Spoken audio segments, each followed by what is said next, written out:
السلام عليكم ورحمة الله وبركاته. معاكم أسعد الحمراء. النهارده أخ من القاهرة اسمه مصطفى راسلني قال لي يا شيخ أنا عيالي ما بيحبوش السمك الكبير، بيحبوا السمك الصغير، فأنت قول لي أحسن أنواع السمك اللي أنت شخصيا بتحبها.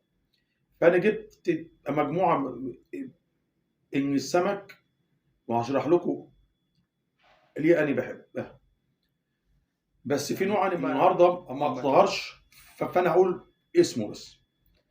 فانا بقول لاخويا مصطفى اهو بص، انا بحب في السمك الصغير البربون دوت، وبالذات بربون الفراوله او بربون الحجر اللي هو ده.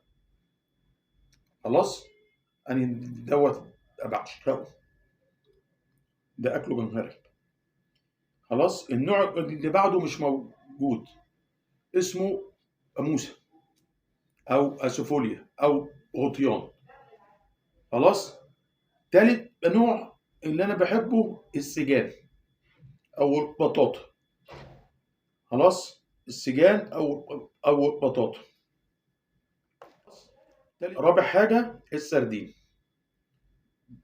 دوت، يعني العشق عندنا بالذات لما يبقى سردين اسمين بتاع الماكس، اللي هو انضف سردين في العالم. يقول لك انا جبت سردين من كل حته، من اي حته، اقول له ما في كلمه واحده، جربنا كل انواع السردين اللي انت تتخيلها.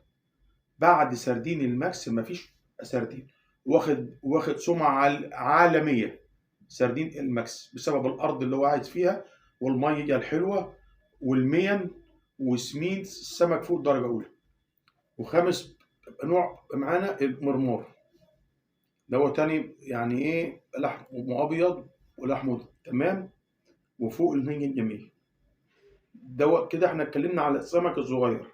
فاخويا مصطفى ادي عندك 5 انواع، اختار منهم اللي انت عاوزه. وطبعا احنا خد بالك اغلى نوع الغربون والموسى اللي هي السفوليا والغطيان، دي اغلى نوع. ده فرق ايه جامد في السعر. وان شاء الله تابعوني، هنزل لكم كل جديد واعرفكم حاجات في السمك انتم ما تعرفوهاش خالص. وأعرفكم بما يرضي الله.